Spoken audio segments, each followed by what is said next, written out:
Hello everyone and welcome back to the X-Ring. I hope you're doing well on this fine Sunday afternoon, 8 days before Christmas. I just wanted to give you guys a quick recap of the match that I shot yesterday at the Tactical Sniper Series, the DMR match, part of the finale that they did yesterday. So you guys know that the last couple of videos I put out about the 6 Max, well, I did finally get a chance to put it in a competition setting. And I did shoot the Sons of Liberty Gun Works, the Broadsword, in the 6mm Max. So what I'll do is at the end of all of this, I'll tell you about what I used and some match footage and everything else. But for those that just want to know how it did, it shot phenomenally well. It was probably the best match I've ever shot in my life, pretty much. I had 1 60-second penalty. Other than that, it would have been overall match winner and everything else. I grounded the gun in the wrong location and got what they call a failure to do right penalty, which is a 60-second penalty. Still finished second overall in all divisions and first place in gas gun open division shooting the 6 Max. The recoil on this is super flat. So I believe it does have a huge advantage over the 6 ARC. There was also another gentleman there that finished second in gas gun open shooting a 22 ARC, so that is a very formidable cartridge. Big shout out to Cameron Hayes for a second place finish on that. And big shout out to Scott Peterson. I don't know if you guys know who he is, AMU shooter, President's 100. I mean, the guy's very accomplished, and anytime I can finish second place behind him, I think it's a win-win. But you know, this is a phenomenal cartridge. It really is. I have no issues hitting targets all the way out to 1,000. My wind holds were a lot less than the guys that were shooting 223, and you guys are going to see how flat it shoots. So I just want to let you guys know how I did. It was a sold-out venue with a wait list. There were 82 competitors, and the match went super well yesterday. So enough of the intro. Let's go ahead and lead into the actual video, and if you want to see what all equipment I used and how the match went, stay tuned. You guys take care. I'll be coming back at you from Dubai. I'm getting ready to fly out for some long-range shooting out there, so I'll be gone for quite a while. But you guys take care, and we'll see you at the new year.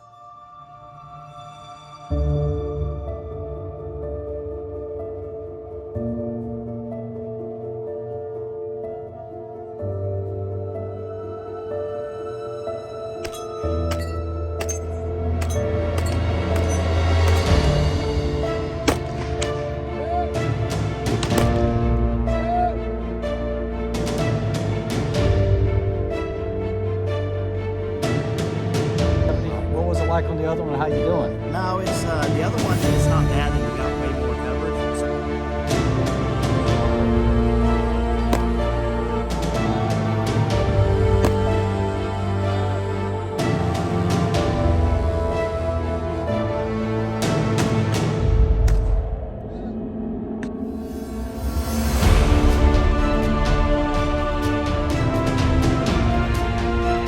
It's like PRS on steroids.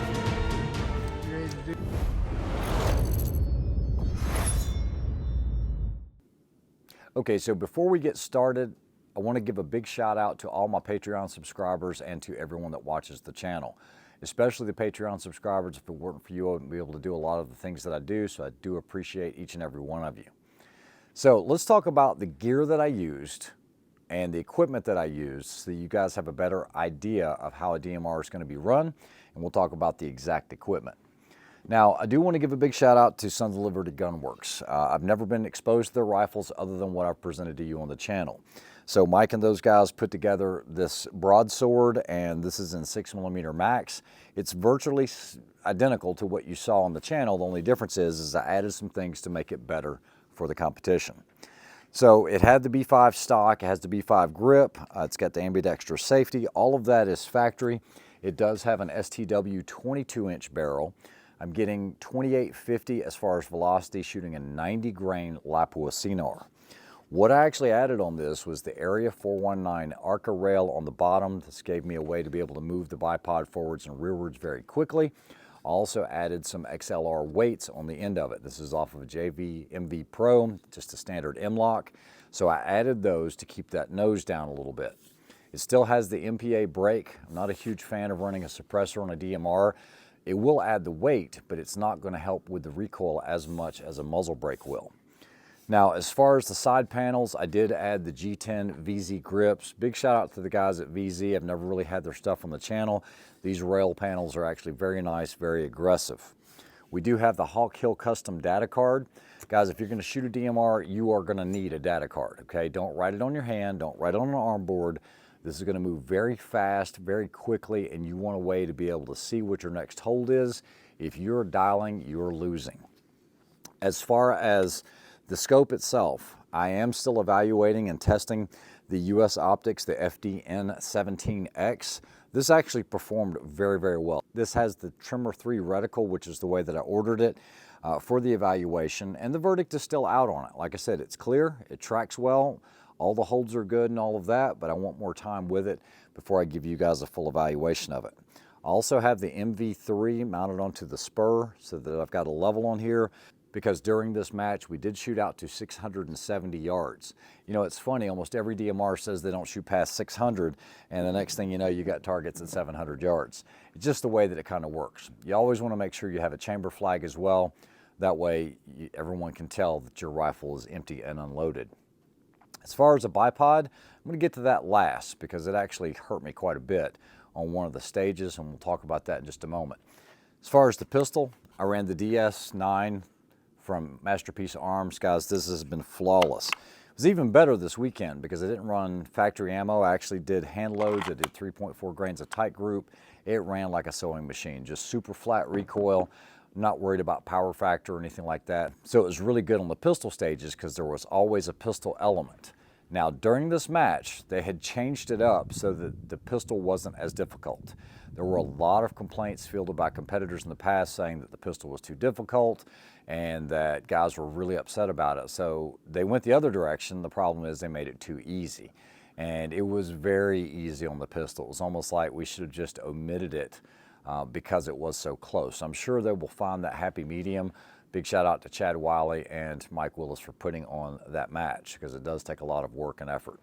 As far as the gear, I do run on the belt. I run a G-code belt. It is still by far my favorite. I run the RTS wheel. And I am running a Red Hill Tactical because it's made for this DS9. It's not the G-code holster that I was normally running. That was modified by me, but this Red Hill has been a great holster. I have lost this screw twice now though, okay? So make sure that you carry spare screws with you, even with Loctiting. It's just working itself loose. Either way, that's what I used as far as the rifle and the pistol. As far as the bag, I used 2 bags the entire match. Schmedium, Area 419, Armageddon gear, Reeser Precision, game changer. It's a heavy fill. This was only used for rear bag. Guys, if you're using this to position it on barricades, you're probably going to be losing too much time. If you're there to win and do well, you're going to need something like a Gray Ops plate with a heavy bag from Armageddon gear. That way it's attached to the rifle. You're picking up, you're shooting, you're moving. It's there with the rifle. It's attached to the ARCA. It's another reason why I added the ARCA rail. This is invaluable on not only PRS, but in a DMR match. You also want a good spotting scope setup. Now for this one, I am still running the Vortex. You know, the Leupold is one of my favorites, but this is a good way to do it. I'm still evaluating this. This has been an awesome spotting scope. So big shout out to the guys at Vortex for assisting me with this one. And I also ran a Fat Boy tripod. I've been testing these for a couple months now. And big shout out to Paramount Tactical. These are actually very, very solid, very robust. It would not be my first choice for a ruck style match or anything because these are a little too robust and they weigh substantially more than, let's say, a Really Right Stuff. They have some great configurations for the ball heads and whatnot and being able to shoot off of them. You can get the optional side chick here for mounting a phone or something if you want to get that video footage. And then I'm also running the tripod bag for Armageddon gear. Guys, having a table to work off of and being able to get all of your dope and everything is just going to help you tremendously. So that's the gear I run with the exception of, let's talk about this bipod now. So this is a double pull by MDT. This is actually the replacement for the one that broke because the legs used to come off the other ones. It would come off and you couldn't just slide them back on. So they did replace it with this one. And this one's actually worked pretty well until yesterday. And it actually cost me quite a bit of time. I actually had the height right on what I needed as far as the span of the legs. And when I went to go shoot, the minute that I started shooting under recoil, these legs popped out. One of the legs popped out. And you say, well, you just didn't have it engaged enough. Well, I did it 3 times on the same stage.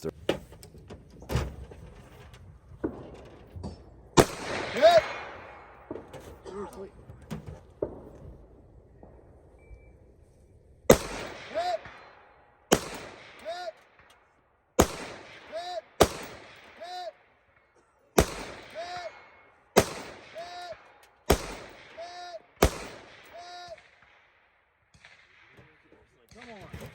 Freaking MVP bipods. Yeah. You gotta be kidding. There's something wrong with this pin right here. I've been told that the way that this thing pans, that it can damage your pin. And so maybe that's what happened, but what ended up happening was every time I would get the right height, this would collapse and go underneath and basically collapse this way. And so this cost me quite a bit. It ended up finishing with a different bipod, but either way, just want to let you guys know about that because I'm all about full disclosure. So what we're going to do is enough talking. You know the gear that I use and everything else. What we're going to do is we're going to pick up at the match, getting started. I was able to shoot with Josh Thomas out there from Pursuit of Accuracy. Super awesome guy. If you haven't checked his channel out, definitely check him out for any type of 22 rimfire content or anything.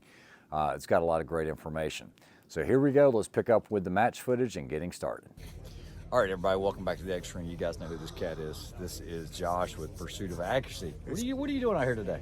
Well, I'm trying to pretend to be a sniper DMR match guy, but I don't know, this cold weather, it's going to be a little bit sporty, but luckily I didn't squad with Ray, because Ray comes out here and wins this No, thing we're every in different time. divisions, Yeah, and yeah. I'm here to have Thank fun, God. but we are out here, they call this the Tactical Sniper Series. Yeah, tactical sniper. This is the finale. I'm going to be shooting the 6 Max, and then Josh, you're shooting a bolt gun. Yep, 223 bolt gun. Kind of a test thing. We got an Australian chassis, the pristine action, running the new track scope, so we'll see how it does. Should be pretty good. Yeah, so this is a sold-out event. We're on different squads, but wanted to come at you. We'll get you some match footage, and they're getting everybody assembled right now. Should be a fun day, so stick around. This match for the new guys, please don't be frustrated. This is All right, and we're off to the unknown distance range, the UKD range, which is otherwise known as the PRS range. We are on squad 5, so we are headed that way. I'm just hoping to have a good time. Hopefully I can finish in the top 10. This is a finale. Don't know if that's doable. It'll be the first time shooting a 6 Max, really, for me in competition. So I've got high hopes for it. Let's see how it does. All right, we got stage 1 here. You got 3 pistol, 3 times each. And then across the lake, you've got 4 targets, 540 all the way down to 517. 4 different positions on this. You ready to do this? Man, ready. yeah. Running. That's what makes me think there was something in it.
How many?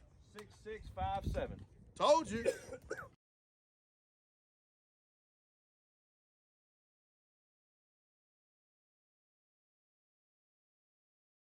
All right, so just got done with stage 4. It's supposed to be the hardest stage. You're actually shooting out to 670 yards.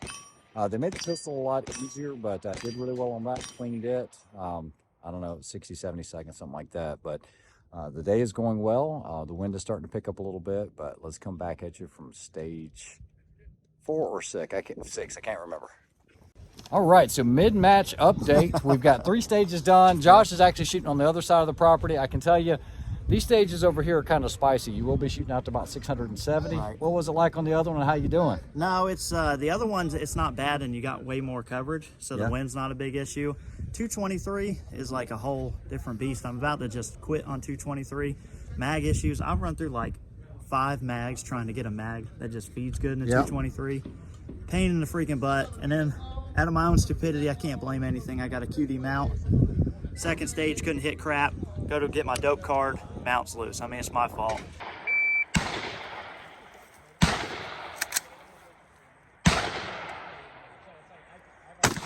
Hit!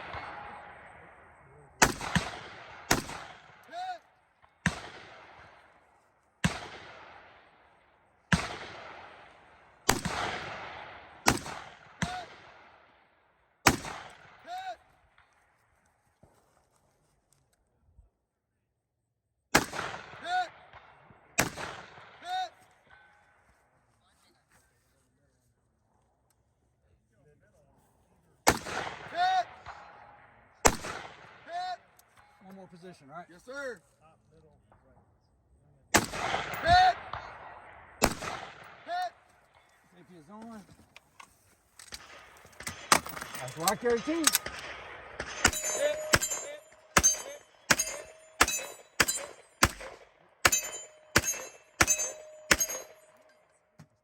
All right, so it happened. I forgot to do right, and so I got a 60-second penalty, even though I cleaned it plenty of time and everything, but that's going to hurt. So that probably cost the match right there, but either way, it's what it is.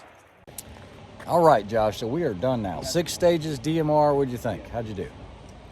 The shooting was all right. I'm still getting used to there's a big difference with equipment, is what I'm figuring out. Okay. You know, I'm still fighting it, so I had the one bad equipment stage.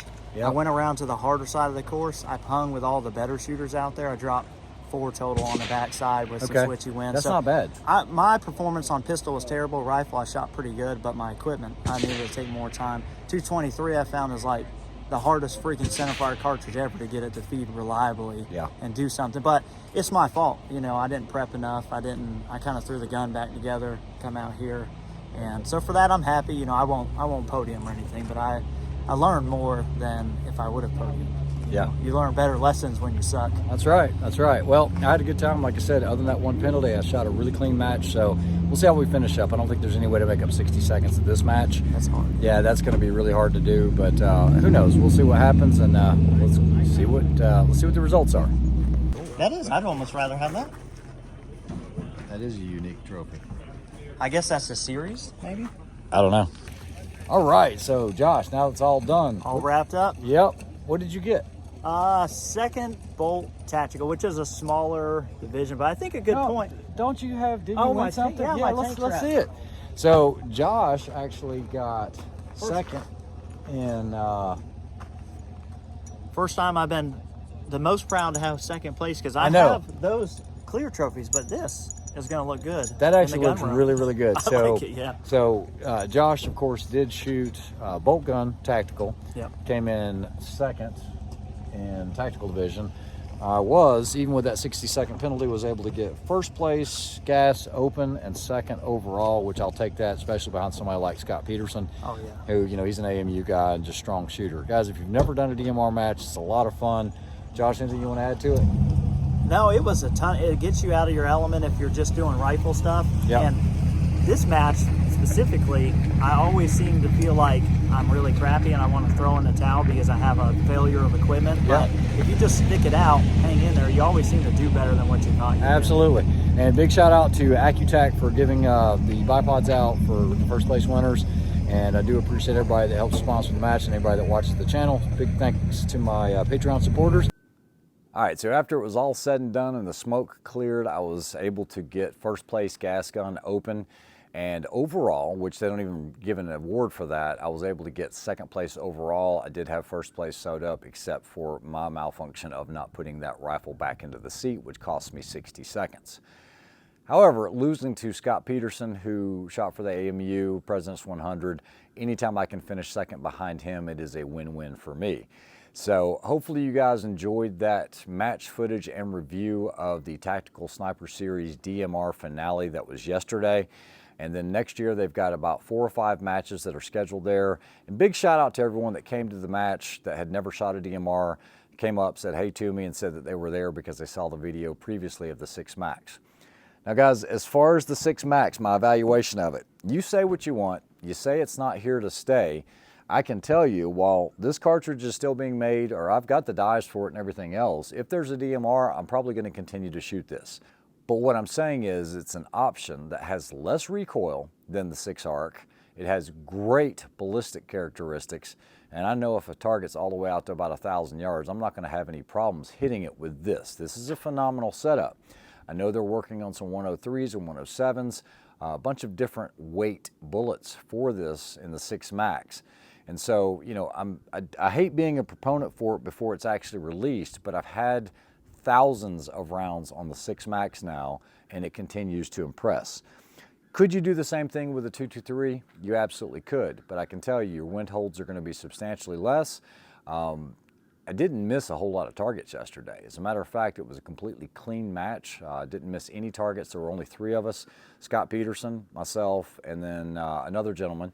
I think he came in third that shot a clean match. So anytime you can do that, that's good. And I'm really impressed with not only the 6mm Max, but also the build for the Sons of Liberty Gunworks. You guys know that I shoot for Cobalt Kinetics, but for me to be able to evaluate stuff and bring it to you guys, I think it's only fair that I shoot other people's equipment and try other optics and try other pistols and things like that. Otherwise, it wouldn't be fair to you.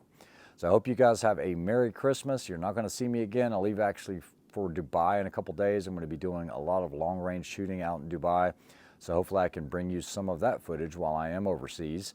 And hopefully we'll see you at the beginning of the new year. You guys take care. Have a wonderful time with your family over Christmas. And remember the reason for the season. You guys take care. Have a good one.